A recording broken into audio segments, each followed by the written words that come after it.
নমস্কার বন্ধুরা, কেমন আছেন সবাই? আমার চ্যানেলে আপনাদের সবাইকে স্বাগত জানাই। তো আজকে চলে এসেছি মন্দিরে। এই যে দেখছেন জুতো, এইখানটায় জুতো খুলে রাখতে হয়। ঠিক মন্দিরে ঢুকে বাঁ সাইডে জুতো খোলার জায়গা, ওখানে টিকিট কাউন্টার আছে, যেখানে মন্দিরে কিছু খেতে গেলে, মানে যদি অন্ন ভোগ প্রসাদ খেতে চান তাহলে ওখানে টিকিট করতে হবে। আর ঠিক তার বাঁ সাইডে আছে এই ডান সাইডে আছে মায়ের মন্দির।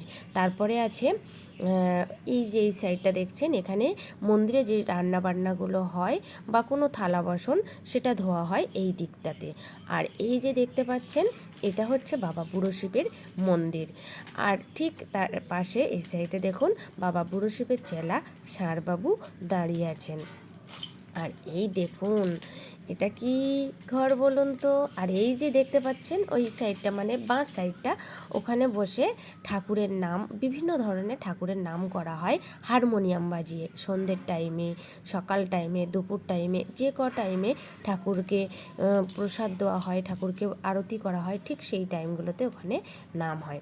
আর এই দেখুন মন্দিরে মায়ের পুজো হচ্ছে, মায়ের আরতি হচ্ছে।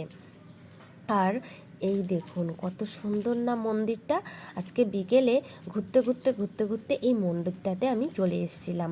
অ্যাকচুয়ালি মন্দিরটা আমার বাড়ির পাশাপাশি, কিন্তু সময়ের অভাবে খুব একটা আসা হয় না।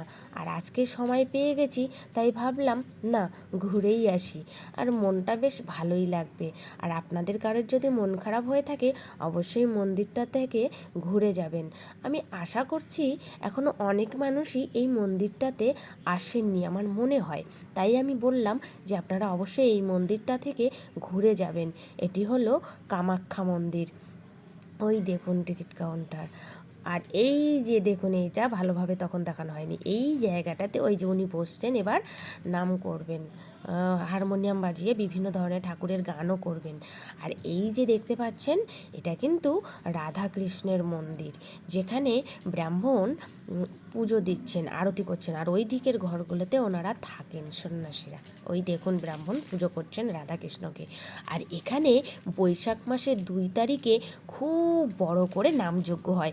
আপনারা অবশ্যই আসবেন, আমার তরফ থেকে নিমন্ত্রণ রইল।